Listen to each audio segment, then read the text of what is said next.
Hello students, welcome to ePathasala. I am Dr. Vijay Bhaskar, Assistant Professor in Physiology, and I am going to talk to you about the parathyroid hormones.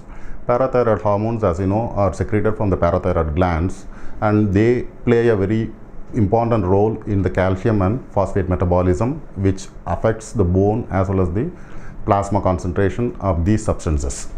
And as before going into the parathyroid hormone, we should know a bit about the bone physiology as well as about the calcium and phosphate metabolism.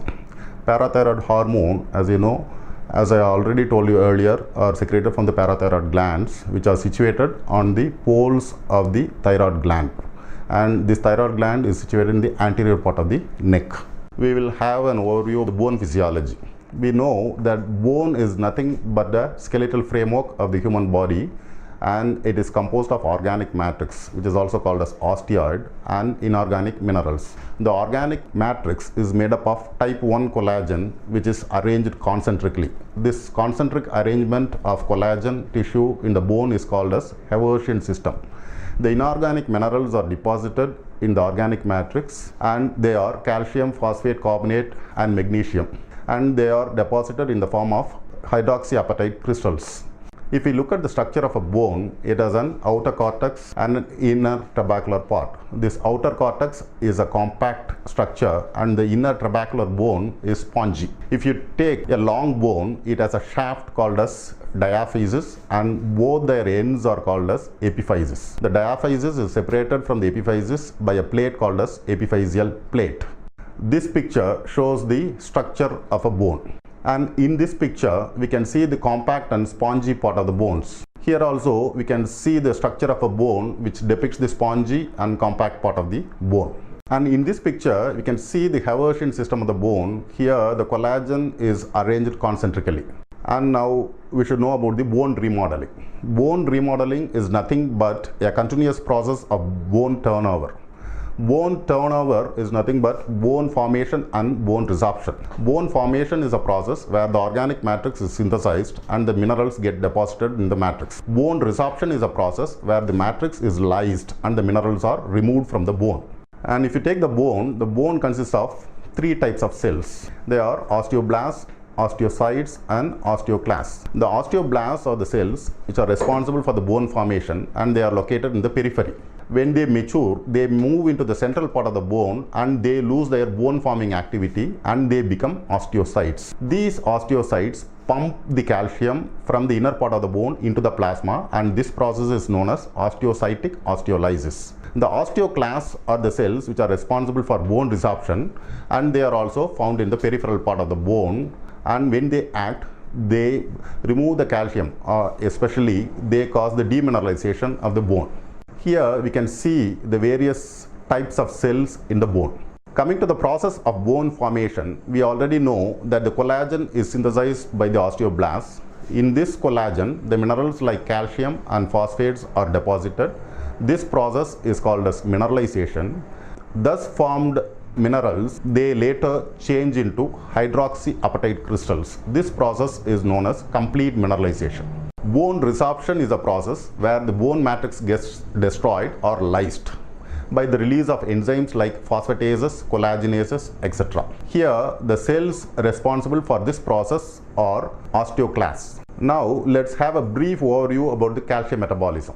The normal plasma concentration of calcium is 9 to 11 milligrams per dl. And the calcium is stored primarily in the mitochondria and endoplasmic reticulum of the cell, and in the body it is found primarily in the bones and the teeth. Regarding the functions of calcium, it is responsible for bone formation, and it is also responsible for genesis and maintenance of action potential as well as the pacemaker potential. It is crucial for the excitability of the nerves and muscles, and also it acts as a second messenger for cellular activation. Regarding the calcium metabolism, the total calcium in the human body is 1 to 1.5 kilograms, and in the extracellular fluid it is 1 to 1.5 grams, and in the intracellular fluid it is 10 to 15 grams. The normal daily dietary intake of calcium is 1 gram, out of which the intestine absorbs 300 milligrams. At the same time, the intestine also secretes 150 milligrams of calcium. The fecal excretion of calcium is 850 milligrams, and in the urine 150 milligrams of calcium is excreted. 500 milligram of calcium from the plasma is continuously exchanged with the bones. Regarding the phosphate metabolism, the normal plasma concentration of phosphates is 2.5 to 4.5 milligrams per dl, and to emphasize the importance of phosphates, it is present in the bone and teeth. It is also present in the creatinine, ATP and phosphate, etc. It is a part of second messengers like cyclic AMP, inositol triphosphate, etc. It is also present in DNA and RNA, and the phosphorylation of intracellular proteins results in the cellular activation, and phosphates also act as intracellular buffer. And the total content of phosphates in the human body is 600 grams, and the daily dietary intake of phosphates is 1400 milligrams, out of which 1200 milligrams is absorbed in the intestine. At the same time, intestine also secretes 200 milligrams. The fecal excretion of phosphates is 400 milligrams, whereas 1000 milligrams of phosphates is excreted via urine. 200 milligrams of phosphates from the plasma is constantly exchanged with the bones. This picture outlines the phosphate metabolism. Calcium and phosphates in the human body are regulated by three major mechanisms. Number one, they are controlled through the exchange of ions between the plasma and bones. Number two, the intestinal absorption of these ions can be increased or decreased. Number three, reabsorption can also be increased or decreased. There are three major hormones which control these mechanisms. The parathyroid hormone or parathormone, it increases plasma calcium concentration, whereas it decreases phosphates. Calcitonin, it decreases plasma calcium and phosphates, whereas vitamin D, it increases both plasma calcium and phosphates. Now we are going to see about the parathyroid hormone. Parathyroid hormone is secreted from the parathyroid glands, and this is also known as parathormone. Parathyroid hormone is a main regulator of calcium and phosphate metabolism. There are four parathyroid glands which are embedded posteriorly at the poles of the thyroid gland. Each gland weighs about 50 milligrams, and they are supplied by thyroid arteries. This picture shows the parathyroid gland. There are two types of cells found in the parathyroid gland. The chief cells, they are plenty in number and they secrete parathyroid hormone. And the oxophil cells, they are less numerous, and as the name suggests, they contain oxophil granules. This is a histological view that shows the two types of glandular cells. The parathyroid hormone is a polypeptide which contains 84 amino acids. It weighs about 95,000, and the functional element of parathyroid hormone is its N-terminal. The parathyroid hormone is synthesized from pre-pro-PTH. In the endoplasmic reticulum, the pre-pro-PTH is converted into pro-PTH. This pro-PTH in the Golgi apparatus forms the parathyroid hormone. Thus formed parathyroid hormone is stored in the granules of the chief cells. Chief regulator of parathyroid hormone secretion is plasma calcium. Whenever there is an increased concentration of ionized calcium in the plasma, parathyroid hormone secretion decreases. The receptor which senses the level of calcium in the plasma is known as calcium sensing receptor. This receptor is located on the membrane of chief cells and acts through the second messengers like inositol triphosphate and diacylglycerol. This picture shows the parathyroid hormone regulation by the plasma calcium. Vitamin D is the next major regulator which inhibits the secretion of parathyroid hormone. The plasma phosphate level has an indirect effect because it lowers the plasma calcium and it inhibits the formation of vitamin D. This picture shows the regulation by plasma phosphates. There are other agents which play a minor role in the secretion of parathyroid hormone. The substances like cyclic AMP, beta receptor agonists, dopamine, histamine, magnesium, etc., they increase the parathyroid hormone secretion. The substances like prostaglandins, alpha receptor agonists, etc., they decrease parathyroid hormone secretion. This is an overall view of the regulation of parathyroid hormone secretion. Coming to the metabolism, the normal concentration of parathyroid hormone in the plasma is 10 to 60 picograms per ml, and this hormone is metabolized in the liver by the Kupffer cells and excreted by the kidneys. The parathyroid hormone can bind to three types of receptors. PTH1R, it binds to parathyroid hormone and PTH related proteins, and PTH2R, it binds to parathyroid hormone but it cannot bind with the PTH related proteins, whereas the PTH3R, it reacts only with the carboxy terminal of the parathyroid hormone.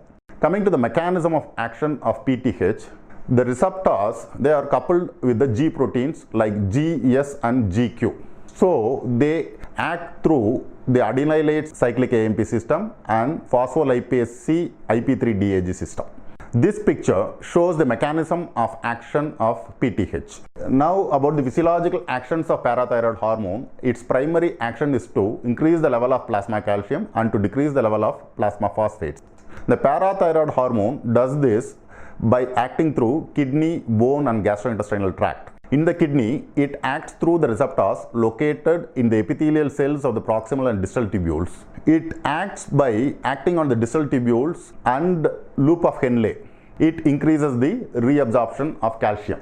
By acting on the proximal tubule, it decreases the reabsorption of phosphate and it facilitates the phosphate excretion. It also facilitates the hydroxylation of 25-hydroxycholecalciferol and it increases the formation of vitamin D. In the bone, the receptors are located in both the osteoblasts and osteoclasts. PTH stimulates the osteoclastic activity and causes bone resorption. It also activates the osteocytic osteolysis. Both these actions release the calcium from the bone into the plasma and they raise the calcium level in the plasma. In the lower doses, it acts on the osteoblast and it increases its activity, whereas in the higher doses, it decreases the osteoblastic activity. This picture depicts the action of parathyroid hormone on the bone. Regarding the actions on gastrointestinal tract, parathyroid hormone increases the intestinal absorption of calcium. Actually, this is an indirect action mediated through the formation of vitamin D. Now, we are going to see about the abnormal secretions of parathyroid hormone, the applied aspects. The hypersecretion of parathyroid hormone is called as hyperparathyroidism and this is of two types. The primary hyperparathyroidism is caused by a tumor in the parathyroid gland and the patients with this condition will have the features of hypercalcemia, hypophosphatemia, demineralization of the bone, hypercalciuria and renal stones. When this condition persists for a longer time, the chronically elevated levels of parathyroid hormone causes a condition called as osteitis fibrosa where the bone becomes fibrosed. The secondary type of hyperparathyroidism is due to causes like chronic renal diseases and rickets. The mechanism here is they cause hypocalcemia which elevate the secretion of parathyroid hormone. Hypersecretion of parathyroid hormone is known as hypoparathyroidism and the common presentation is pseudo-hypoparathyroidism. Here, the parathyroid hormone level will be normal in the plasma, but the patients will have the features of parathyroid hormone deficiency. This is a congenital condition and this is caused by a receptor defect. The other type of secondary hypoparathyroidism is due to the accidental removal of the parathyroid glands during the thyroid surgery. This is the commonest presentation. Here, the patients will have severe hypocalcemia and increased bone density. This decreased calcium level in the plasma causes a condition known as hypocalcemic tetany. The tetany, as we know, is caused by hypocalcemia and the patients with tetany are treated by administering ionized calcium parenterally. They can also be given parenteral injection of parathormone. When we look at the clinical features of tetany, in Chvostek sign, the facial muscles contract when the facial nerve is tapped at the angle of jaw. In Trousey's sign, the patient has a spasm of upper extremity muscles that causes the flexion of wrist and thumb with extension of fingers. When a patient has a spasm of ankle joint muscles along with the spasm of wrist muscles, it is called as carpopedal spasm. In severe cases, the patient might go in for laryngospasm, which ultimately result in asphyxia and death. Finally, there is a protein with parathyroid hormone activity called as parathyroid hormone related protein, PTHRP. It is transcripted by a gene located in the chromosome 12. These proteins are found in the ovary, breast, kidney and skin. In malignant conditions of these structures, the calcium level will be elevated due to increased response to PTHRP. This is called as humoral hypercalcemia.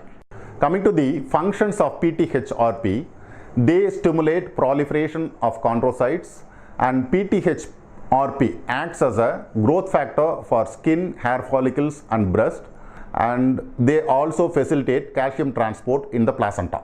Students, to summarize the important points we have discussed about the parathyroid hormones. Parathyroid hormones increase the level of plasma calcium and decrease the level of plasma phosphates, and they act through three important organs, which are bone, the gastrointestinal tract, and the kidney. They increase the calcium absorption from the kidney, and they also increase the phosphate excretion from the kidney. They also increase the calcium absorption from the gastrointestinal tract. This is not a direct effect. They increase the formation of vitamin D. Especially they facilitate the hydroxylation of vitamin D, and this vitamin D increases the absorption of calcium from the gastrointestinal tract. And they also affect the bone. They actually increase the osteoclastic activity of the bone, so they facilitate the bone resorption. So the calcium is demineralized from the bone and they are released into the plasma. So this is the overall effect of parathyroid hormone in human body. So they affect the plasma calcium concentration. So it is an important hormone which affects the plasma concentration. So if there is a deficiency of parathyroid hormone, it immediately affects the plasma calcium level. So the patient is subjected to hypoparathyroidism, which decreases the plasma calcium level, which produces neuromuscular defects.